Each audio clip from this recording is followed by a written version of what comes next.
by my clock, so I think we can go ahead and get started. Hi, everyone, and welcome. Thank you so much for joining us today.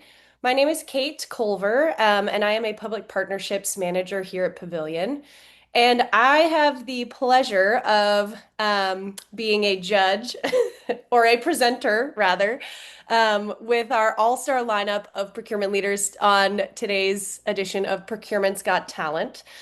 So I'm very happy that they decided to indulge us and participate in this to bring some fun and hopefully helpful content to you all.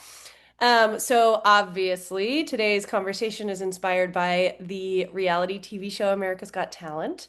And that show, for those of you who are not aware, is a talent show for ordinary people to come to the national stage and show us their chops and have a moment to demonstrate what they're really good at. And we decided it would be fun to do a procurement version of that because procurement teams across the country are doing really interesting things to change department behavior and cut compliance.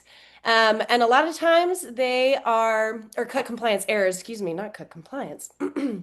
Cut errors and make contracts more available and all that good stuff. And a lot of times they're doing it without getting a huge new budget or a whole new system or anything like that.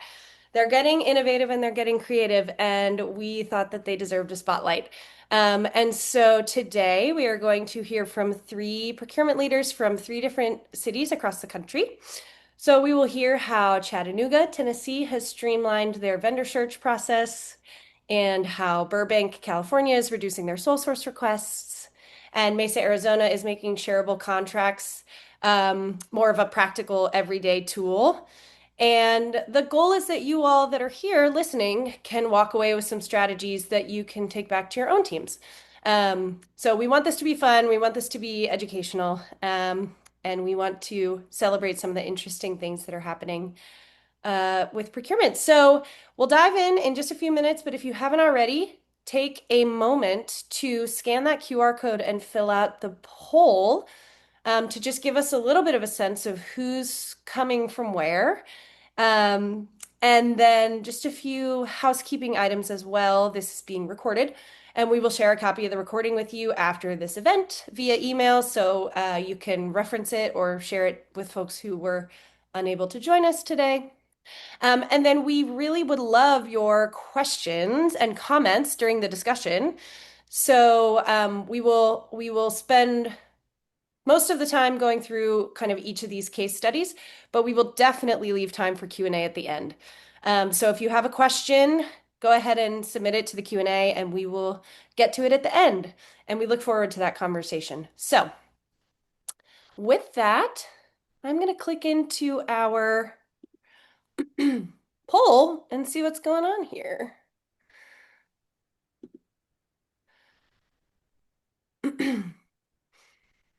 All right. Nice. We have people kind of from all over. Um, got some kind of a hotspot of folks in Texas, hotspot down here in the Southwest, not surprising since Kristy's here. Whoop whoop. This is fun. Okay, we've got folks from all over. And we have people from cities, counties, good bunch from higher ed. We love our higher ed friends. And some other maybe special districts in there too. So thank you all for being here. It's a fun mix. And how do departments describe procurement at your agency today? This one's always fun. Great, slow, hectic. This word cloud is a little hectic. Oh, I like whoever said magicians. A bunch of people are saying roadblocks, though. Yeah, I get that. Bottlenecks.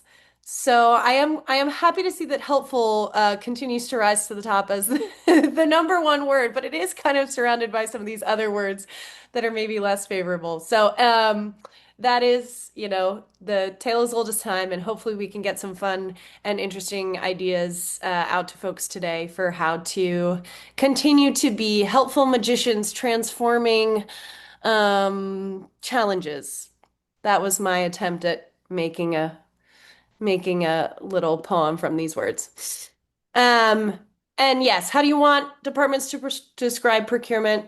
Again, helpful, awesome, efficient partners. So by the end of this, you shall have some new tools to do that. All right. Thank you so much for indulging the poll. And with that, let's go ahead and introduce our contestants today. So I will ask each of them to briefly introduce themselves. We'll get into kind of the details of your story in a minute, but just let us know where you're coming from, maybe how long you've been in procurement, or how you found your way to procurement. And then I apologize, I didn't give you all a heads up for this question, but if you would be willing to share a non-procurement talent that you have, be that singing, playing an instrument, running marathons. I don't know. You all decide how you want to answer that. So, Daniel, would you like to start us off? Sure, thanks, Kate. So my name is Daniel Harrigan. I'm Deputy Director of Procurement with the City of Chattanooga in Tennessee. This might surprise some of you, but I've been in procurement for all of 1 year. So my background is actually HR for 19 years, and even living through COVID and all of that stuff. And honestly, HR made me want to jump out a window. So I did a complete pivot. And really, what my strengths are is process improvement. And, stre uh, purchasing is really process. So I landed here and I actually love it. I love it, and I'm making change, and I'm making change swiftly, and I have full autonomy. So I really, really like my job here. You want a talent? I'm learning how to DJ because I love, Ooh, love, love music, but I can't play it. So oh, I've fun. decided that, and I love dancing and stuff. So I'm teaching myself how to DJ. Well, that's cool. Cliff? Yeah, sure is. Hi, everyone. So my name is Cliff Chroust. I'm the purchasing manager here at the city of Burbank. I've been in procurement in state, local, K-12, and now also at the city for a total of almost 16 years. And then I had some private sector experience before that. So all in all, about 20 years in procurement. Um, Other talent. So I am on the side also a scuba instructor. One of the fun things about so I spent part of my life in Florida, and of course Burbank is here in the Los Angeles area. So lots of ocean all around. Great diving, great place to raise a family.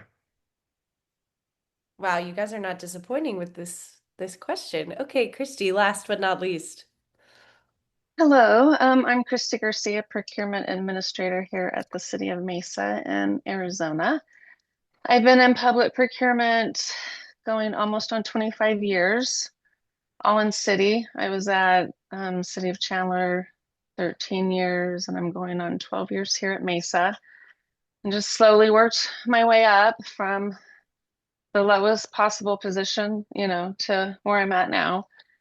Um, but yeah, every day is different and it's fun. I think I'm gonna come in last place in this talent contest because I don't have any. I don't have any hobbies, no sports. I do make good chips and salsa, and my family and friends always tell me that I need to sell it. And I'm like, that would be too much work to try to do that. But other than that, yeah, I don't um have Well, any exciting talents. well, Well, salsa I'm maker super excited about your extraordinaire. tips and salsa. Salsa maker extraordinaire sounds like a heck of a talent to me. I would be happy to be in the presence of that talent. So, um, awesome. Well, thank you all so much for indulging that. And just really quickly before we jump in, I mentioned I am representing Pavilion.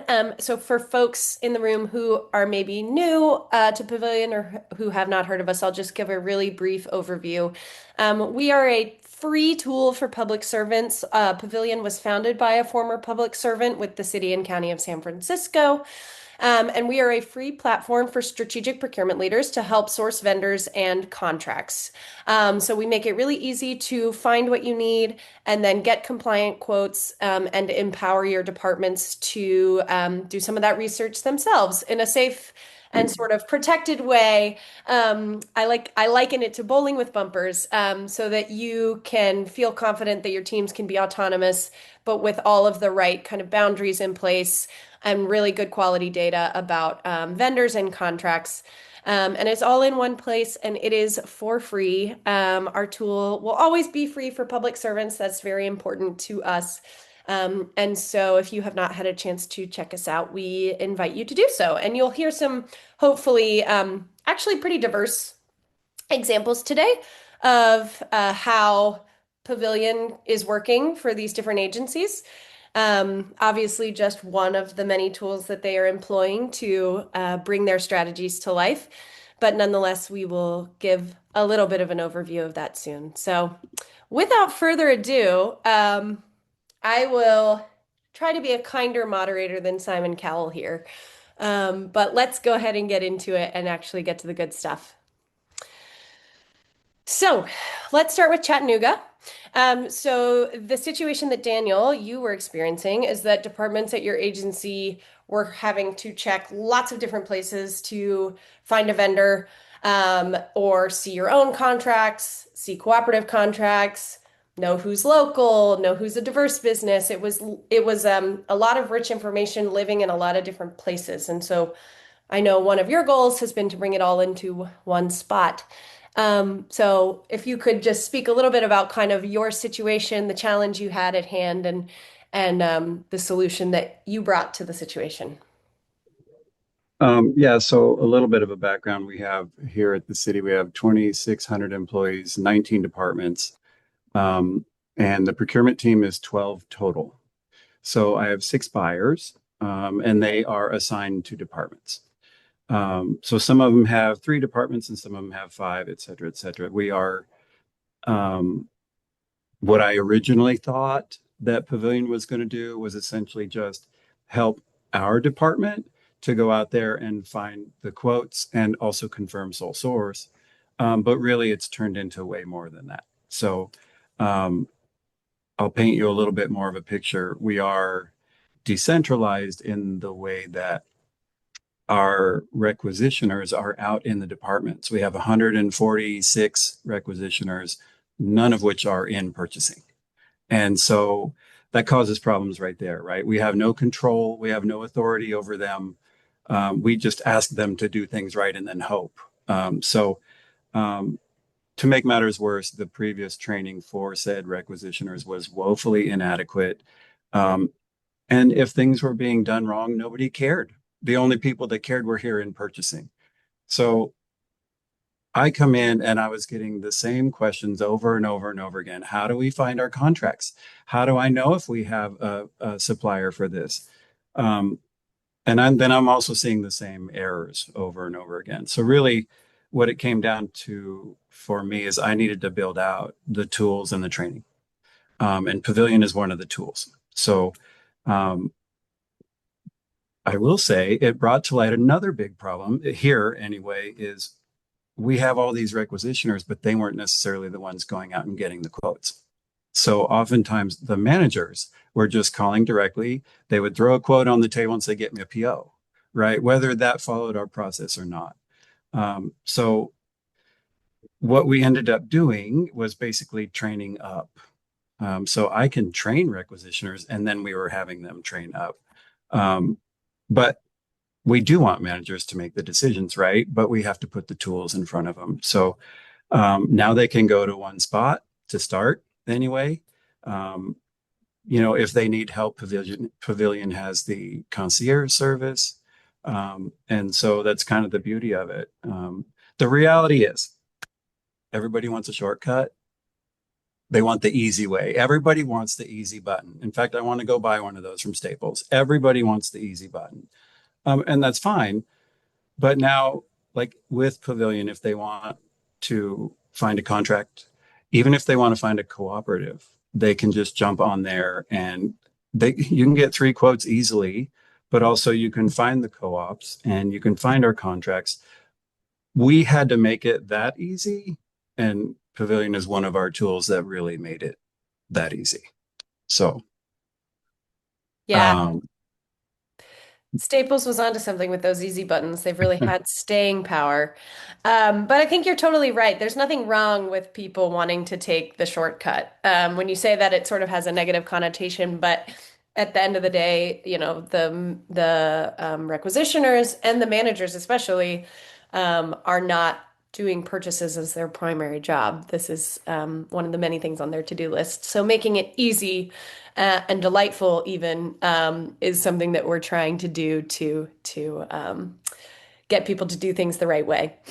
And you also, Daniel, in Chattanooga, your mayor gave you all a challenge, I think, to see how much local spending you could do. Do you want to speak about that a little bit?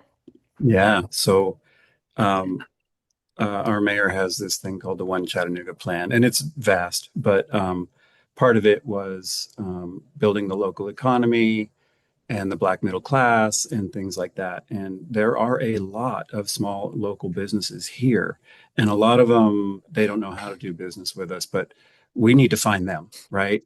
And we can reach out to them. And I was actually gifted a new position. So I have an outreach manager who can go locally and source some of these local folks. But he threw down the challenge that over the calendar year, we're going to see which department increases local spend the most, by percentage. So that makes it very interesting from my aspect. Yeah, make it a little bit of a fun chat. Is there a prize at the end for the most local? Well, we can't give prizes, so they'll get some kind of, I don't know, shout out, or they do have these. The mayor gives out mayor awards every month, and they have these custom mugs made. So maybe, I don't know what they'll do.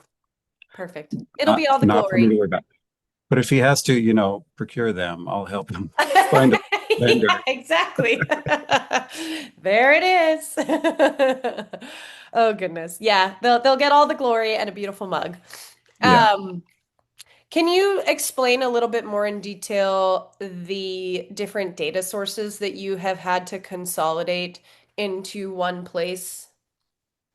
Well, we have Oracle for our ERP, and so supplier is in there.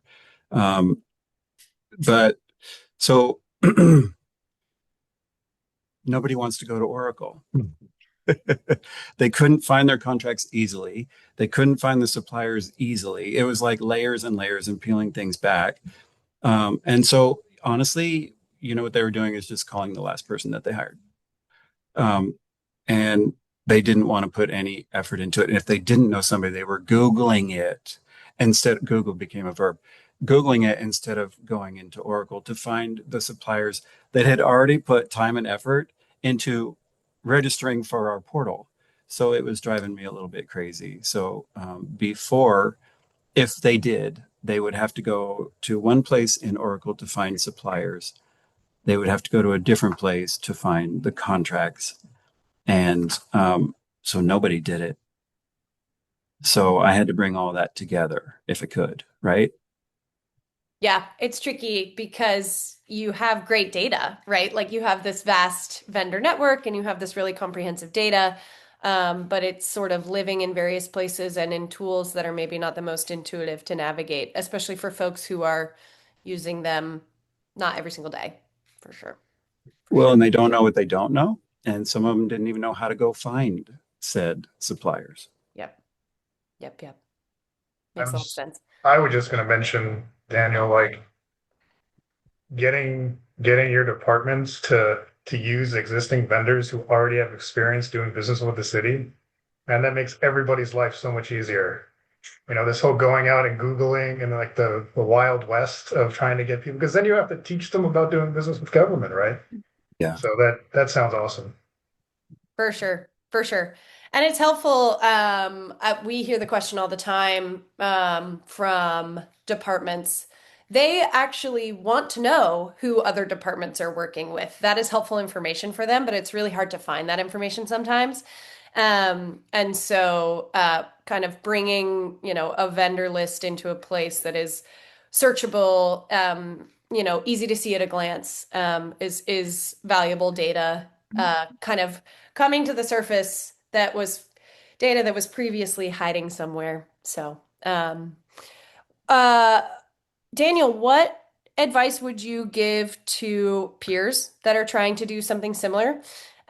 And ultimately, what is your kind of vision for success with helping your departments streamline searching and make it sort of consolidated one-stop shop for them? Well, the first thing I did was actually centralize that information. Mhm. And thanks to Pavilion, which I didn't even anticipate that you guys were going to ingest all of our contracts and our supplier list. And so it's all in one place now. And so now, you centralize your information and then teach them how to fish. That's really what it comes down to. Um, and and then don't do it for them. Keep pointing them back to that tool. So, um, every time they ask you to look something up, you can redirect them, perhaps. Um, we can still source three quotes for them. We can use Pavilion just as much as they can, right? But you're putting that tool in their hands, and then they feel like they have control, right? So, Yeah, yeah, totally. It's empowering to give departments the tools that let them do it themselves. And yeah, it is kind of the age-old problem of like, okay, well, I could probably do this faster if I did it myself, but your kid's not gonna ride the bike by you riding it for them. You got to let them wobble a little bit and then figure it out and do it themselves. So yeah. I think that's great advice and a great reminder to folks. Well, I'll know it's working because you asked, like, what does success look like? So I could think of three things anyway, but like, because our thresholds are under 20, I just need a quote. So if I can see more and more and more purchases under 20,000 going local, right? That's a massive, massive success because it's the easiest entryway to start doing business with the city. So if we can give those sub 20s to the local companies as much as possible, that is going to be a major success. Um, but then for the quotes over 20, where we have to have three quotes, if I have departments that are coming to us and they already have their three quotes, like they did the work, that would be absolutely amazing. So if they've already pulled their three quotes because the tools are good enough, right? There it is. So there's a sign of success as well. Um, and then we didn't even really talk about co-ops. Yeah. But for me, I know that you guys, I use five, plus we can piggyback off the state of Tennessee, and you guys loaded them. So when our people are going to Pavilion, they can search just the co-ops that we are already approved to use, and they won't see any co-ops that we don't have approval for. So self-sufficiency with co-ops is also a sign of success for my side. Yeah, for sure. And I know Kristy has a similar situation where there is a finite list of co-op sources that are approved by City Council. And one of the things that we are trying to help with is keeping people within that swim lane so that they're not finding co-ops that are just immediately going to get turned down by City Council. Um, Thank you so much, Daniel. That is really helpful to kind of hear your story. And I'll just speak oh so briefly about how Pavilion is one of the many tools. Um, we certainly cannot claim all credit. You are putting together some really fabulous training materials for your requisitioners to make it really easy for them to do their jobs. But the way that we are helping out with that is we like you said, we've got all your vendors in here. We kind of customize the site for anybody within Chattanooga so that they will see Chattanooga vendors, and when they run a search and they try to veer from checking out your existing vendor relationships, we will sort of nudge them gently back in the direction of working with the vendors that you already have partnerships with. That is your design choice, the way that you all have decided to set that up. I know some other places like to do it a little bit differently, but since it's important for Chattanooga to push folks towards the existing vendors that you have, that's something that was definitely important in the setup. And like you mentioned, we show them City of Chattanooga contracts, and then we show them just those five or six contract sources that you all are approved to use. So it's sort of like a Google search, but with a lot of barriers in place to keep people within the guidelines that are unique to you all in Chattanooga. And you can filter for local. So, I And mean, you it's can filter for local. Yay. Um, Amazing. Thank you so much, Daniel. Everybody clap, clap, clap, clap, clap, clap, clap. We will vote at the end on your favorite. Just kidding. No voting. Everybody's a winner here. But we'll go on to our next act, which is Cliff from Burbank. And your situation is totally different. Or maybe not so different, actually, as we will come to learn. But your goal with Pavilion and just one of your big kind of bugaboos in general is you get a ton of sole source requests. And you were finding that every single morning you were getting this pile of sole source requests on your desk. And a lot of times departments were doing this not out of bad intent by any means. There's lots of legitimate reasons for sole source, but also the process of finding alternatives at times actually felt harder than just writing the sole source justification, or people didn't realize actually that there were multiple sources for the thing that they needed to buy. And so your goal has been, or your talent has been to try and make it easier for departments to do the research and find alternatives than it is to write the sole source justification. So do you want to elaborate on that a little bit and tell us about the situation that you have at Burbank? You've done quite well. That's the whole. Now, all right. So, little background: City of Burbank. We are a charter city in Southern California, so we get to some extent to write our own rules. Now, so we have the opportunity to write our procurement rules. So we set up our thresholds like a lot of other entities, but we have some flexibility, and some of that flexibility shows up in our exceptions process. So I'm sure everybody who's in the public world has some kind of exceptions process. It might be very tight, it might be very loose. At the city, we've got eight different reasons why you can avoid competition. And it's the things you might expect, like if you have a recurring license and you need to keep up the license and you can't go somewhere else. It's also things like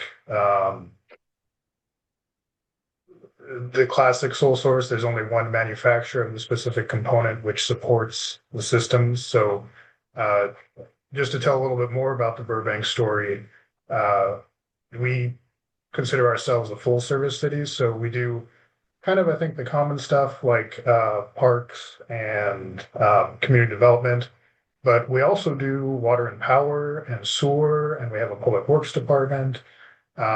So we are like broadly supporting our community, our little part of the LA Basin.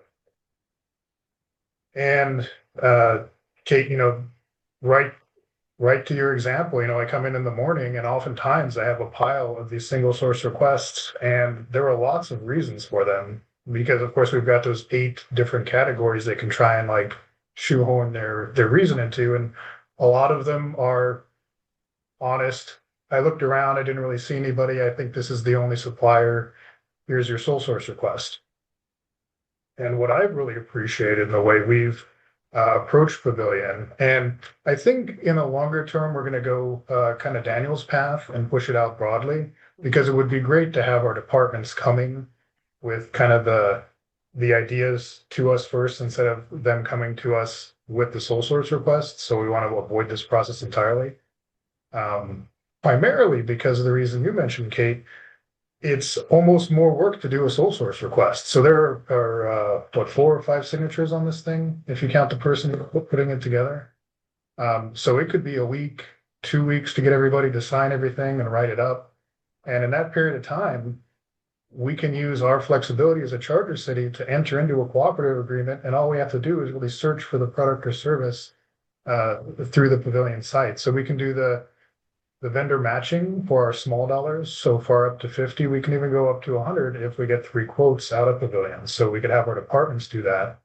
But if they happen to find a cooperative through Pavilion, we can just execute and move on that particular agreement to get the basic product and service. So it cuts out that whole couple week, not only the time of getting everything signed, but the whole like pulling out of my hair. What am I going to do? How am I going to get this? Is this, is making this case really the right thing to do? Because I'll tell you, at the end of the day, one of the things I love about public procurement and public service in general is most people want to do the right thing, right? Yeah, We've got a whole group of people who really generally believe in the mission, right? totally. They want to do their parks, or they want to have their shows at their stadium, or they want to make sure the roads are great. So these are all people who are very mission focused, and they want to do the right thing, but they need the stuff to do their mission.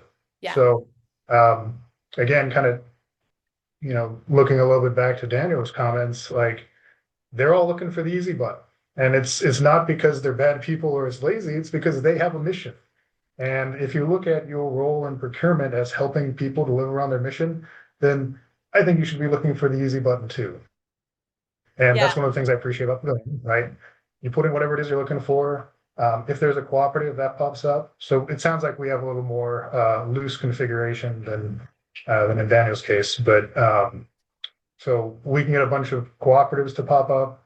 Those cooperatives can come to a buyer. The buyer can review the terms of that competition, see if it fits within our criteria for acceptable piggybacks and cooperatives, and then just make the purchase. Um, so what else? I would say that thinking about Pavilion, how you start the conversation is really important. And so right now, like I said, it starts with the waiver, but it would be better, I think, to take Daniel's approach and start with going to the software. Um, and then what's been changing? Well, we haven't really killed off the sole source process yet, but people are starting to recognize the value of cooperatives and to understand that there's better pricing out there. So one of the things I mentioned, which I see relatively often, is a sole source request for a software license, right? Hmm. Hmm. And occasionally there's just one place to get that software license. But often you can go to someone like an SHI or one of these big software kind of distribution warehouses and leverage better pricing. Hmm. And what did you have to do? Nothing. You're literally taking the same like software SKU and just saying, hey, can you quote this for me under the co-op? And I mean, that's been fantastic. Just by, and I'm gonna say Google, I'm not really Googling, I'm pavilioning it, right? Um, but by pavilioning the software SKU or the software name, I'm literally getting a contact for a vendor and someone who can give me a quote on that, which may, and in my experience has either matched or beat the pricing I'm getting from my current vendor. So that's greatly appreciated. And we need to cut that kind of sole source process out, but it's going to take a little while. We got organizational change to do, and I'm also in the boat with Daniel doing a lot of training, right? Trying to get people Totally. trained up on how to do efficient procurement.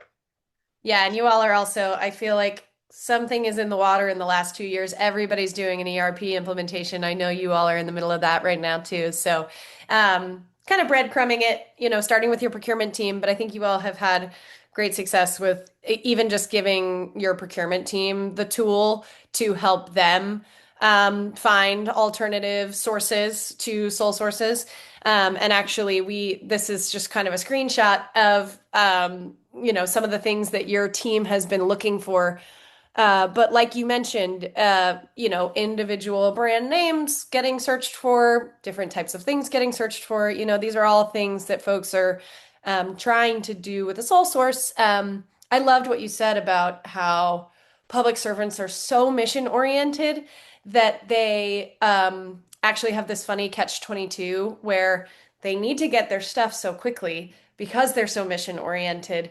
But also, in order to get it really quickly, sometimes you have to find, the shortcut path to buying, and without the right tools in place, or without awareness around some of the faster compliant purchasing methods like cooperative contracts, you end up with this kind of catch-22 of like, in order to do the right thing, which is get their things quickly, they have to cut corners in other ways, and it's not fun for anybody. So I love the way that you frame that and just the way that you talk about kind of the joy of being in public service.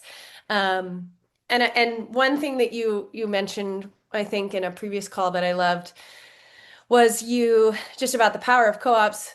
Um, you said a pencil is a pencil in Burbank, whether, it's a pencil in Chattanooga, it's a pencil in Mesa. That is not something that we need to be running a solicitation for. And so, And yeah, just to kind of speak to procurement in general, right? We're all yeah, resource constrained. Like there's no unlimited pot of money where we can get as many people as we want and do as many competitions as we want. And so in my shop, at least, what I'm focused on is we need, like really need to run formal competitions for things that are very specific to Burbank. right. But pencils, shirts, to some extent, uniforms, like these kind of commodity purchases, like we should not be spending a lot of time trying to get the right, unless we have a specific, I don't know, maybe there's someone who needs a special pencil, but you know, the commodity things, you know, cooperatives, I think, are the way to go. Like Yeah, we all have one or two, maybe five approved laptop models that we buy as public entities, right? So take that laptop model, try and find the best price for it. I I'm not sure how much value there is out of every one of us. So uh, here's an example I give. So we're part of Capital Gold Coast, which is our professional development group here in Southern California, and we're kind of the LA Basin hmm chapter. hmm We literally have over 900 public entities as part of our charter. So could you imagine 900 different solicitations for like laptops or pencils? Like who's supposed to respond to all of this? yeah, So yeah. really just like leveraging the buying power of cooperatives. And my appreciation is how Pavilion plays into that and helps us find the right ones. But that's really a time and energy saver, right? hmm Um, the refrain I use in my office is, I want buyers doing buyer work, right? Things that are meaningful for our mission, right? I don't want them going out and looking for, to save 5 cents on a pencil. It's Yeah. not Yeah, I love that. I love that ethos. I think it makes a lot of sense, especially like you said, with resources being precious. The most precious resource of all being your team's time, and kind of the soft cost of that. So thank you so much, Cliff. absolutely. Yay! Clap, clap, clap, clap, clap for Cliff. I think everyone else is on mute, but I'm assuming they're clapping. Look at Oh, no, that, they're clapping. thank you. I'll do autographs after. Yes. Stay after for the signatures. Okay. And last but not least, we have Kristy from Mesa, who has yet another situation that is probably all too common to procurement, but is slightly different from the situation that Daniel and Cliff have found themselves in, which is that your team was, familiar with using cooperatives and piggyback contracts, but getting departments to actually use them was kind of a whole different challenge from understanding them conceptually and knowing that they were a useful tool.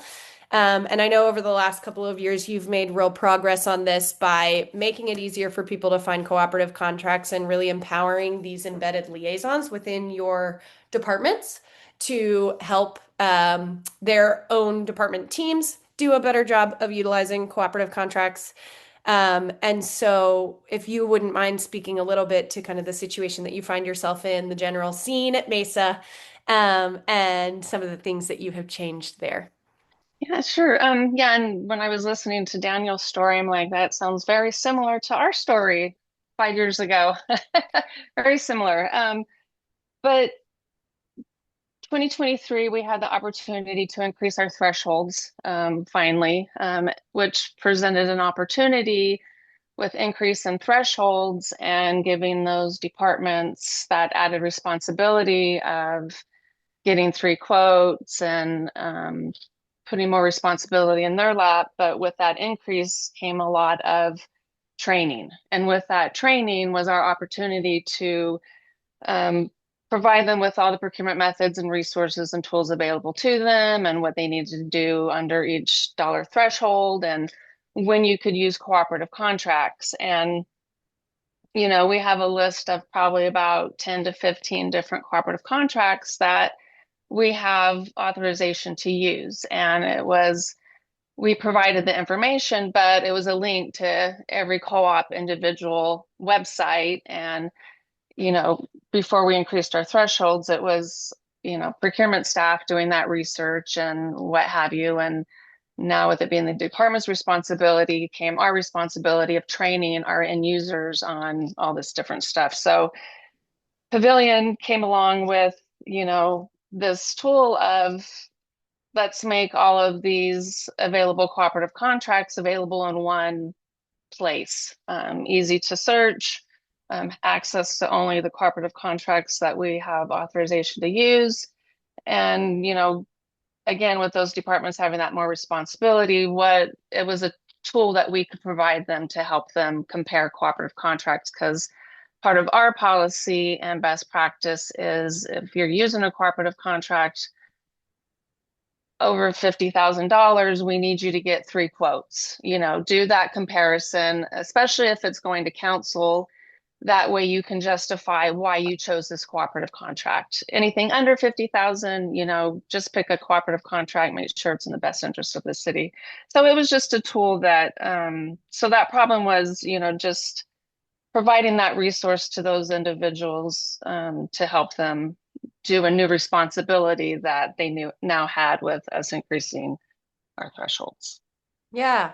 So just that compliance and helping them be compliant by providing them with the information and the tools that they needed to help them do their job and, be compliant with procurement policy and rules. Yeah, yeah. It's the easy button is like the mascot of this, right? Like you actually your teams were pretty well aware of co-ops and how they work and they had all the sources. It just is a lot. And Yeah, so it's overwhelming. And, as we totally. all know, there's an office supply contract on 5 different cooperative contracts. Which one do we pick? Which one has the best pricing? So we expect our end users as our procurement staff to do that due diligence and making sure that we're picking the best one for, our city and what we need. Yeah, yeah. So can you define for folks that procurement liaison role? Because it's not a procurement person that is sitting in each department. You have kind of made a subject matter expert out of a regular department team member in each of your departments. Correct. Yeah. Each of our departments, and we probably have about 50 to 60 different departments. It's a lot, but we call them procurement liaisons, assigned in each department. And they're usually, a contract manager, a fiscal analyst, somebody assigned specifically to facilitate that procurement or that purchase between the department and procurement services. So it's our responsibility to train them, and then they make sure and train their, staff and, especially those out on the, field doing work and not necessarily accessible to that training. So it's been very helpful to have that one-on-one with that procurement liaison in that department. And we've been offering a lot of training just to make sure that, yeah, like, Daniel said, they don't know what they don't know. So it's our responsibility to train them and provide them with the resources and the tools to help them help us. So um, having that liaison and that relationship with those departments, when it comes to, just the whole procurement process, it's been very helpful and a much advocated position. Well, like I said, I really wouldn't call it a position. It's an other duties as assigned to some departments. Mm-hmm. Other departments, the bigger departments, they take it a lot more seriously and have a dedicated person. But yeah, it's helped with that compliance for sure. Yeah, yeah. And hopefully you're getting fewer phone calls. And I know Mm-hmm. you wanted to kind of empower your teams to be accountable to their vendors too, right? When you're accountable in the purchasing process, you're also accountable to the vendors when they actually deliver the work. And you want to live in a world where instead of people coming to procurement when things go wrong with the vendors, that there is somebody in each department that can help navigate the relationships with the vendors because ultimately you all are removed from the work. It wouldn't really make sense for you to be the ones. Well, and ultimately, the departments are responsible for that contract administration Right, right. once that contract is awarded. So, again, that's where we come into play with that training and helping them understand what their responsibility is and why it's important. Yeah. You know, Yeah. there's a lot of risk to the city if vendors aren't performing. And so Well, making sure we choose the best vendor for the city is very important, and we need to do our due diligence and yeah. Yeah. And going back making. to what Cliff said, right? Like these are public servants who want to get good vendors that do good jobs and deliver good Hmm. services to the people of your city. Right. And Because so being part of that is being in tune with the contract terms and being a little bit more involved in the early stages of the purchasing process rather than just fully outsourcing the whole thing to procurement. So. Really quickly, just to give a little bit of a spotlight on how Pavilion is helping with this, similar to Daniel, you all have a finite list according to your city council of the sources that you can use. And we were able to build Pavilion in a way custom to Mesa that those are the sources that will show up and we won't show the other sources. And there are easy sort of embedded search bars in various places in your tools so that folks can find Pavilion in the places that they're already looking rather than having to learn a completely new tool to check. So that is something that has been helpful that we've tried to do to sort of shapeshift Pavilion into a tool that works particularly well for Mesa. So yes. awesome. Thank you, I- Kristy. Can I Woo! jump in there? Yes. Yes. You were talking about, people having to learn a completely new tool. Well, we have to teach them Pavilion. But I have to give you a shout out because Kate, at 10 a.m. my time, so 7 a.m. for you, you did a training for, first of all, our team, our buyers. But then a week later, you went and did it for our requisitioners. And we had, I think, 72 on the call. Thank you for training them directly on how to use Pavilion. But I have to say, somebody stopped me in the parking lot the next day and said, wow, that Pavilion thing is going to be really cool. What a great tool. And then I got an email a day after that from one of the requisitioners who said, hey, I showed that to my manager who registered on the spot and is taking it to the management meeting. So, like, it's just exactly. So, the training was very, very helpful. Thank you. You're so welcome. And when you get one of those cool Chattanooga local vendor mugs at the end of the year, just send it my way so I'll drink my early morning training coffee out of that. I'll trade you for some stickers. Yeah, perfect. Amazing. Okay, I want to get to Q&A because I fear that I haven't left as much time as I wanted to because there was so much good conversation happening. But we want to hear your questions. And so let me see if I can, this is a test of my talents to see what open questions we have. I know there's also been some questions coming in the chat. So let me play a little bit of catch up here. And please, if you have questions, just throw them in the chat or throw them in the Q&A and we will get those answered. There was a Let's question jumping in here. There was a question around what is the cost um, to put all your contracts on Pavilion? And the answer was it's free. So Yes, it is free. So all of this is free. I feel like we have to beat this drum all the time with Pavilion, but everything for public servants is free. It's very important to us to keep it that way. The way that we keep our lights on is we have some additional paid offerings that we will let suppliers participate in if they're really excited about learning about government business. But all of that is truly just to keep the lights on to make sure that this is a free tool for public servants. So, um, uh, there today, I think was a good example of some of the different ways that Pavilion can be tailored. And so, if that's something that is exciting to folks, we encourage you to reach out because there's nothing stopping you, at least financially. So, awesome. Um, yeah, where do you begin? I will just go ahead and put this up here for you all, but you can scan that QR code and reach out to us. You can also reach out to partnerships at withpavilion.com. And that will kind of get the party started and get the ball rolling if you're interested in learning about how to do this for your department. But or for your agency. Um, Yeah, I'm happy to share a couple words about how it started with us. So yes. there was an email.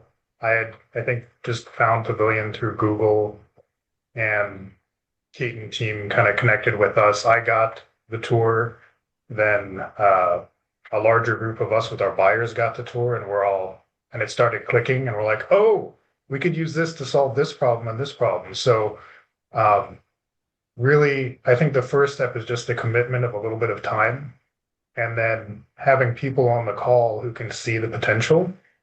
Um, I'm not even talking about the stuff like Daniel's doing. Like that's really big picture. This we started very, very small. We were just looking for a specific solution. We've got all these sole source, what can we do with this? And we also search all the time for cooperatives. So right off the bat, it was like bang, bang, two clear solutions. And it literally started with an email. So very easy. We love to hear it. Yes, we are. We are eager to partner, and I'm would be delighted to have more cliffs in my life. That would make me very happy. So I see an OpenGov question. So I would say the way we see this, like Pavilion is the step before OpenGov. So OpenGov we're using for our building our competitive solicitations and eventually building our contracts. So in OpenGov we use the intake form, and we can do an off ramp from the intake form from our department. So those of you who don't know OpenGov, it's kind of like a procurement workflow. At least that's how we're using it. Um, and our departments fill out kind of like a requisition or like a requisition plus plus, like a little more detailed.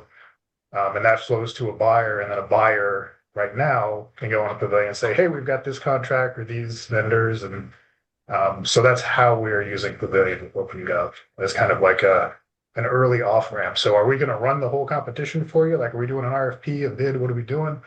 Like, what about this thing that we found on Pavilion? That's how we use it.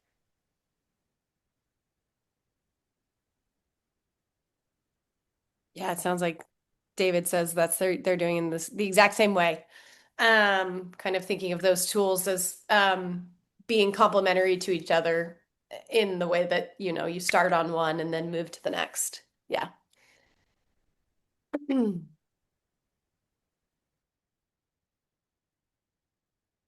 right. I think we've answered the questions that have come into the Q&A, and if folks have additional questions they want to throw in the chat, um, we are here and happy to answer them for you. But really appreciate Cliff and Kristy and Daniel for being here. Um, I am grateful to everybody in the chat who has expressed interest in this. We will follow up with you. And questions about will we do trainings? Yes, we will do trainings. Don't tempt us with a good time. We love doing them. But no, thank you really so much to the participants for sharing your stories. I could tell from the reactions from people in the chat that folks, I think, walked away with a lot of good inspo for their teams. And we will be sharing out this recording with everybody who attended. So please share as you see fit. And the email for partnerships, Gavin just threw it in the chat again, but it's partnerships at withpavilion.com. Don't forget the with. Um, and we would really love to hear from you all. And yeah, truly, we are so grateful to our partners for being willing to take a chance on us and play with us and figure out how to tailor this tool to support their unique nuances. It's so fun. No agency is the same. There's similarities between all of them for sure, but none of them are the same, and that's what makes this work fun for us. And is one of the fun things about this tool is that we can kind of tailor it to some of these different nuances. And support you all. So thank you so much for being here. Thank you for the work that you do to keep our cities and schools and counties running. You are the secret engine. And there's so much talent out there. So we thank you so much for sharing it with us today. Thank you, Kate. Thank you, Yeah, thanks everybody. for having us. Thank you. Woo! Everyone's a winner. Bye, Awesome. guys. Thanks so much. Thanks. Bye, guys.